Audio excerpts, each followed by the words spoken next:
Bienvenidos a esta nueva exploración detallada. Al empezar, que una bendición divina acompañe su día y toda su semana a quienes nos escuchan. Imaginen la siguiente escena por un momento. Ujú. Un barco de madera se está hundiendo en medio de la oscuridad total. O sea, el agua entra a cántaros.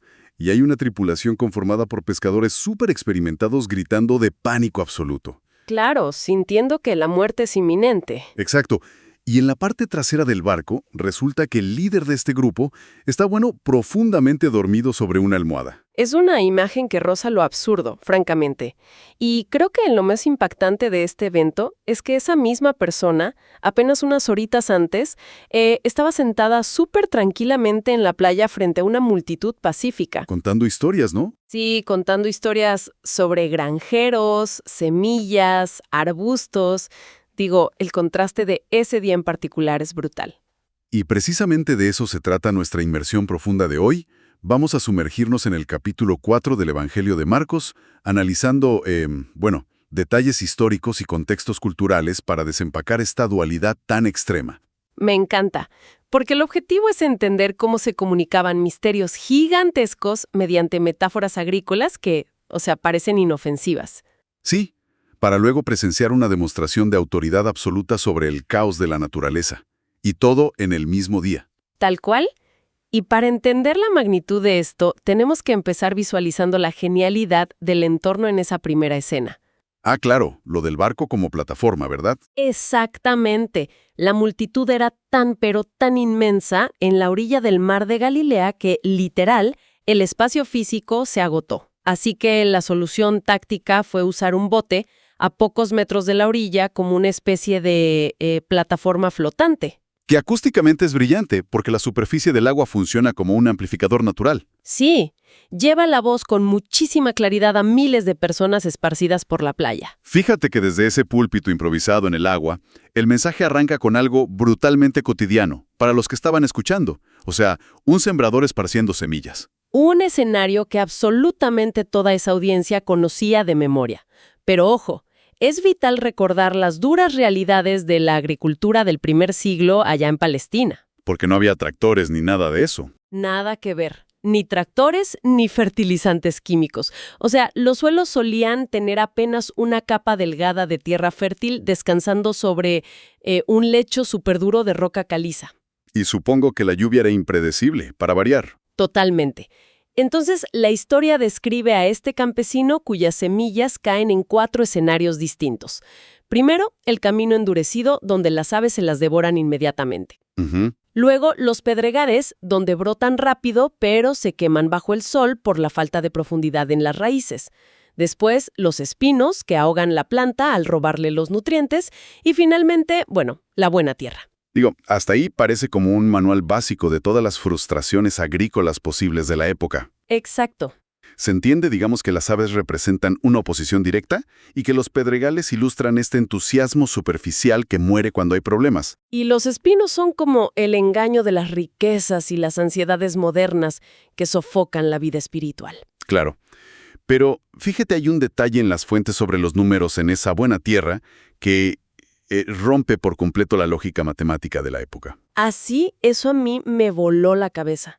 Porque en el mundo antiguo, con esas condiciones topográficas tan adversas de las que hablábamos, un campesino celebraba eufóricamente si su cosecha lograba un rendimiento de, digamos, 5 a 10 veces lo que había sembrado. O sea, un 10 por 1 era el escenario ideal. Un 10 por 1 era tener un año espectacular, o sea, te aseguraba la supervivencia de la familia. Sin embargo, en la historia que se relata, la semilla que cae en la buena tierra produce a 30, a 60 y hasta a 100 por 1. Espera, 100 por 1. Eso suena a un retorno de inversión derechamente imposible. O sea, ¿no pensarían los campesinos que lo escuchaban que era una exageración ridícula? Es que era intencionalmente irreal desde una perspectiva humana. Ese número específico de 100 por 1 no es ninguna casualidad. ¿A qué te refieres? Resuena inmediatamente con un relato fundacional muy antiguo que está registrado en el libro de Génesis, en el capítulo 26. Ahí se describe que el patriarca Isaac sembró y cosechó el 100 por 1 en medio de una época de escasez. Ah, wow. Y no fue por habilidad técnica, supongo. No, para nada. Fue porque la provisión divina multiplicó el resultado. Entonces, al usar esta cifra exacta, se está comunicando claramente que la economía de este reino no opera bajo las leyes de la escasez. Sino bajo un crecimiento milagroso y expansivo. Exactamente, desproporcionado totalmente. Eso me lleva a una duda enorme. Pensando en la, digamos, agricultura de precisión que existe hoy, donde, bueno, se usan drones cartográficos y análisis químicos del suelo antes de siquiera plantar. Claro, todo calculado. Sí, todo se calcula para minimizar riesgos y maximizar ganancias. O sea, para ir a la segura. Entonces, si el sembrador de la historia representa a quien comparte este mensaje de crecimiento exponencial, ¿por qué es tan descuidado? ¿Descuidado en qué sentido? Pues que lanza semillas en el asfalto duro, sobre las rocas, entre las malezas. ¿Por qué no ir a lo seguro y plantar exclusivamente en la buena tierra? Ah, entiendo. Mira, parece ineficiente desde nuestra mentalidad moderna de optimización, pero en realidad refleja la generosidad inmensa de este mensaje. ¿Generosidad? Sí, te explico. En las prácticas agrícolas de aquella época y región, frecuentemente se sembraba primero. O sea, esparcían la semilla por todo el terreno sin discriminar. Y solo después araban la tierra. Ah, ok. Entonces será una práctica común. Sí. Y simbólicamente, el sembrador ofrece la oportunidad a todos los terrenos por igual. El mensaje es universal. O sea, lo que dicta el éxito o el fracaso no es la mezquindad en la cantidad de semilla entregada. Exacto. Sino la receptividad del corazón de quien la recibe. Pero ahí es donde me surge un cortocircuito. Si este mensaje tiene el potencial de generar un crecimiento del 100 por 1, ¿por qué esconderlo en cuentos sobre pajaritos y malezas?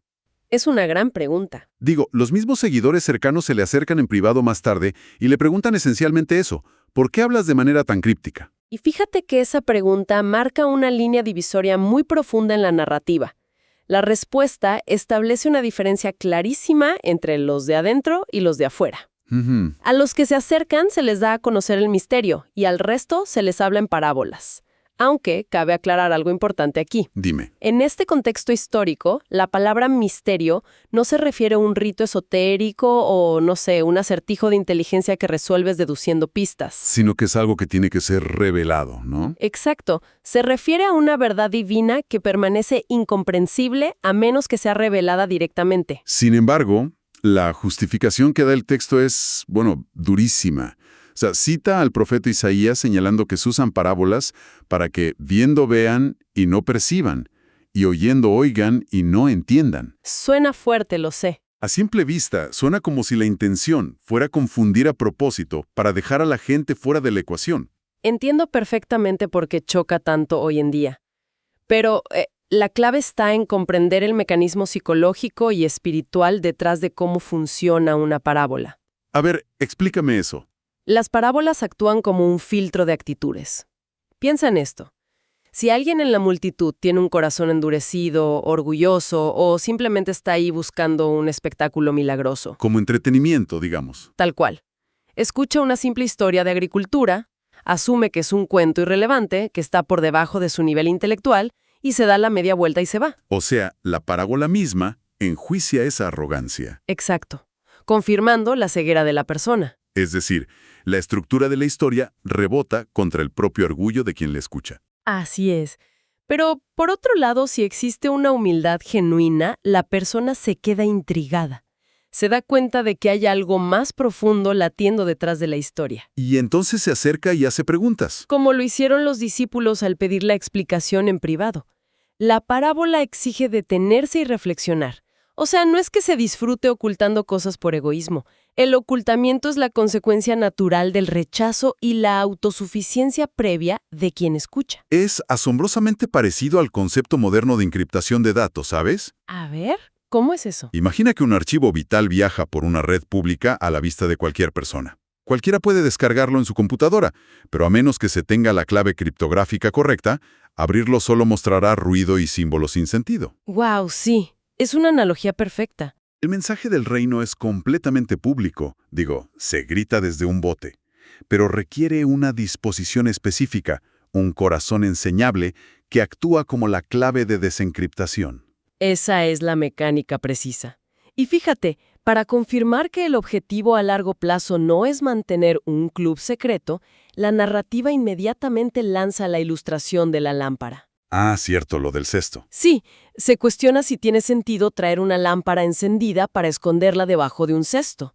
Y el detalle físico de la época es súper revelador. ¿De qué tamaño eran esos cestos? Los cestos para medir granos tenían una capacidad de unos 7,5 litros.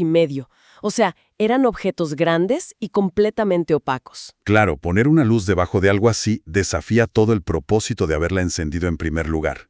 Nadie en su sano juicio hace eso. Exactamente. Entonces, si el punto es alumbrar, ¿para qué encriptar la luz de la verdad con metáforas, aunque sea de forma temporal? Porque el ocultamiento es una estrategia estrictamente temporal. El principio fundamental que se establece es que no hay nada oculto sino para que sea manifestado, ni nada escondido sino para que salga a la luz. Ah, entiendo. Las parábolas protegen la luz mientras preparan los ojos espirituales de quienes escuchan para soportar todo su resplandor. Es un proceso progresivo. Clarísimo. Pasamos entonces de analizar cómo se debe decodificar y recibir el mensaje a observar qué sucede una vez que verdaderamente logra echar raíces en la buena tierra. Ujú. Y hay una historia aquí que, de manera fascinante, es exclusiva del Evangelio de Marcos, sobre la naturaleza de ese crecimiento. ¿Te refieres a la parábola de la semilla que crece en secreto? Sí, y desde una perspectiva lingüística, revisar el texto original griego nos regala un concepto que es, profundamente liberador. A ver. Describe que el agricultor esparce la semilla, luego duerme de noche, se levanta de día y la semilla germina y crece sin que él entienda cómo. Y la palabra exacta que se usa para describir cómo la tierra produce ese fruto es autómatos. Espera. Automatos. Tiene que ser de donde sacamos la palabra automático. Tal cual. Significa literalmente por sí misma. O sea, la tierra produce el milagro de la vida automáticamente. Primero aparece la planta verde, luego la espiga y por fin el grano lleno. O sea que el ser humano interviene al principio sembrando y al final cosechando, pero el proceso en medio está fuera de sus manos. Exacto. Está fuera de su esfuerzo continuo. Todo ese misterioso proceso de transformar una semilla inerte en alimento ocurre sin que él intervenga. El alivio que genera esa palabra es inmenso.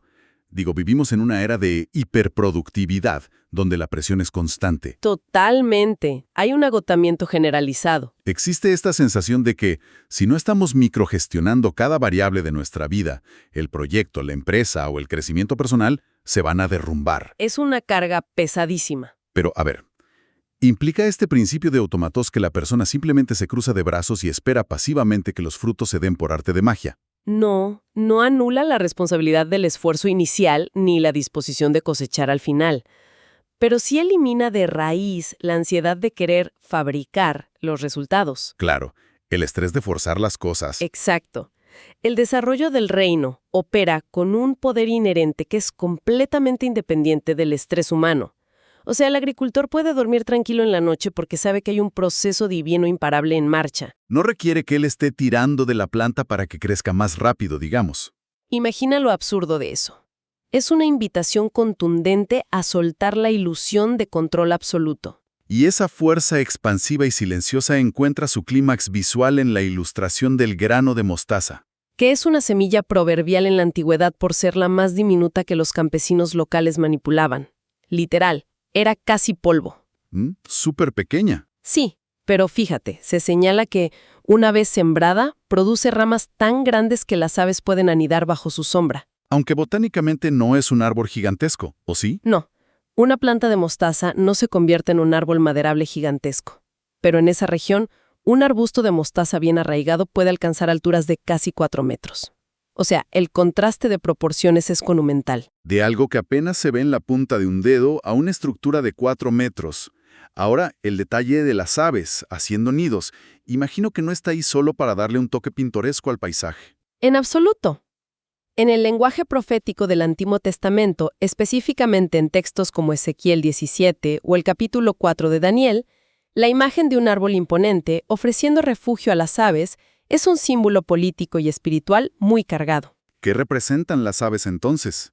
Las aves representan a las naciones gentiles. es decir, a personas de absolutamente todas las culturas y trasfondos del mundo, encontrando cobijo, paz y protección. ¡Wow! Ese mensaje, que germinó en un rincón marginado del Imperio Romano, estaba predestinado a crecer hasta dar refugio a la humanidad entera. Exactamente. Todo este panorama botánico invita como a una contemplación pacífica, ¿no? La brisa suave, el crecimiento silencioso, las aves. Es una imagen hermosa. Pero la narrativa sufre un giro extremadamente violento. Ese mismo día, al caer la tarde, toda esa teoría apacible se ve sometida a un examen práctico y aterrador. Así es, el cambio de tono es drástico. Despiden a la multitud, se suben al barco para cruzar al otro lado del mar y el caos se desata sin previo aviso. Y para dimensionar la gravedad del evento, la geografía de la zona es el factor clave aquí. El mar de Galilea, que en realidad es un inmenso lago de agua dulce, está situado a más de 200 metros por debajo del nivel del mar. Formando una gran cuenca, ¿verdad? Sí, una cuenca rodeada de colinas. Y al norte de esta cuenca se alza el imponente Monte Hermón, que supera los 2.700 metros de altitud. Un contraste de elevación que garantiza inestabilidad meteorológica. Y una inestabilidad potencialmente letal, fíjate.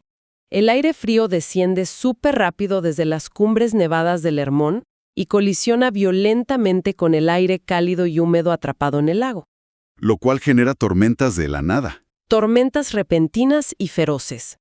El término griego utilizado describe un viento impetuoso, que es esencialmente un huracán localizado capaz de levantar olas masivas que hunden embarcaciones con suma facilidad. Hay que detenerse a pensar en la tripulación a bordo. O sea, varios de estos seguidores eran pescadores de oficio. Habían pasado sus vidas enteras navegando ese mismo lago. Conocían cada corriente, cada nube. Exacto, cada variación del viento. Si el relato indica que el barco se estaba llenando de agua y que estos lobos de mar estaban al borde del pánico creyendo que iban a perecer, significa que la situación superaba con creces cualquier tormenta habitual. Era una catástrofe inmanejable. Y en medio de este estruendo ensordecedor de madera crujiendo y agua golpeando, llegamos a la imagen del inicio. Jesús durmiendo plácidamente en la popa del barco. Y hay un detalle en las traducciones más exactas que nos revela la autenticidad histórica de esta escena. Se especifica que dormía sobre el cojín. El cojín. ¿Tenía alguna función náutica específica? Es muy probable que fuera el asiento de cuero o el saco de arena que utilizaba el timonel en la parte trasera del barco para gobernar la nave. ¿Y que se mencione el cojín suena como el recuerdo de alguien que estuvo ahí? Sí.